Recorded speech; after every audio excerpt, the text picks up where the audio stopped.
Selanjutnya di dalam lanjutan ayat tersebut di dalam surah Al-Baqarah ayat 155. Walanabluwannakum bisyai'in minal khauf wal ju', sedikit rasa lapar. Ini pun sama ujian. Terkadang kita lalai, baru sedikit diberikan ujian kekurangan makanan, rasa lapar, sehingga kita gelap mata menghalalkan dalam mencari nafkah. Sehingga hasilnya itu kita nafkahkan kepada istri kita, kepada diri kita, kepada anak-anak kita, yang tanpa kita sadari. Kalau kita melihat sejarah baginda Nabi besar Muhammad SAW, dahulu baginda Rasul mengalami yang namanya kelaparan. Lalu kemudian perutnya itu diganjal dengan batu untuk menahan rasa lapar tersebut.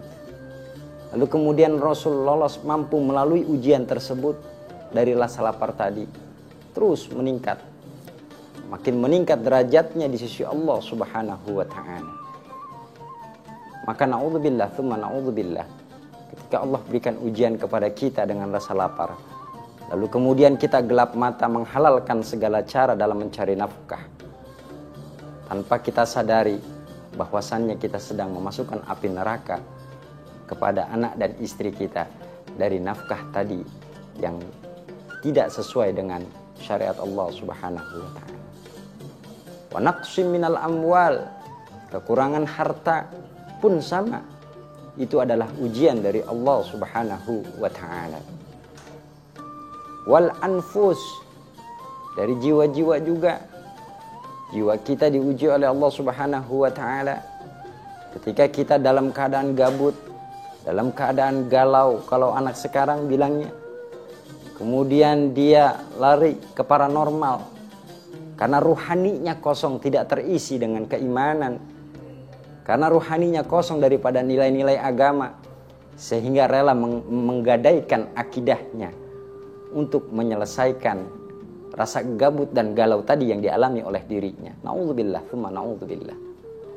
Yang lebih kita khawatirkan ialah ketika diri kita dirundu dengan masalah, dirundu dengan kesalahan di dalam hidup dan kehidupan kita sehari-hari, lalu kemudian mencari solusi. Kita mendatangi paranormal, kita mendatangi dukun-dukun untuk menyelesaikan persoalan kita. Padahal tadi telah jelas di awal Al-Fakir mengatakan bahwasannya ujian yang Allah berikan sejatinya adalah ujian untuk meninggikan derajat seseorang yang beriman.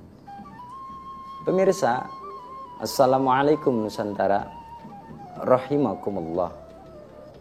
Selain daripada harta, selain daripada jiwa, wathamarat, Allah juga menguji manusia dari kekurangan buah-buahan.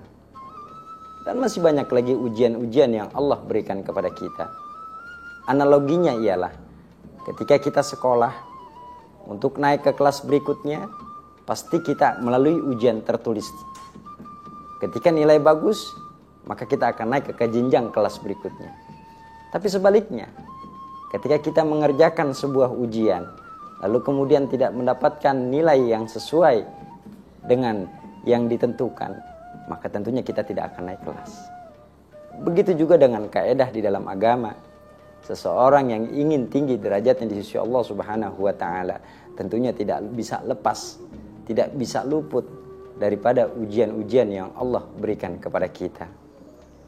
Maka dari itu pemirsa yang dirahmati oleh Allah Subhanahu wa ta'ala, sejatinya kaum mukminin, kaum muttaqin, kaum mukhlisin, hendaknya dia selalu menghadapi ujian-ujian tersebut dalam menyelesaikannya tidak aral.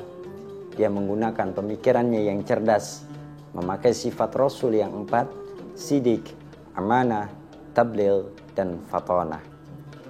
Sidik, dia dipercaya, jujur, diamalkan dalam kehidupan sehari-harinya. Amanah, dipercaya. Kemudian sidik, amanah, tabligh, ia pun menyampaikan, berbagi kepada jamaahnya, kepada saudaranya, untuk senantiasa sharing dalam menyelesaikan segala persoalan-persoalan hidup cara penyelesaiannya sesuai dengan kaidah agama. Lalu kemudian yang terakhir memakai sifat fatonah. Maka siapapun manusianya, kaum mukminin muslimin, ketika dalam masa hidupnya dia selalu berpegang kepada sifat Rasul yang 4 ini dan mengamalkannya dalam kehidupan sehari-hari, fa insyaallah ini adalah sifat 4 tersebut yang dipakai dalam kehidupan Rasulullah SAW. Dia akan selamat dunia dan akhirat.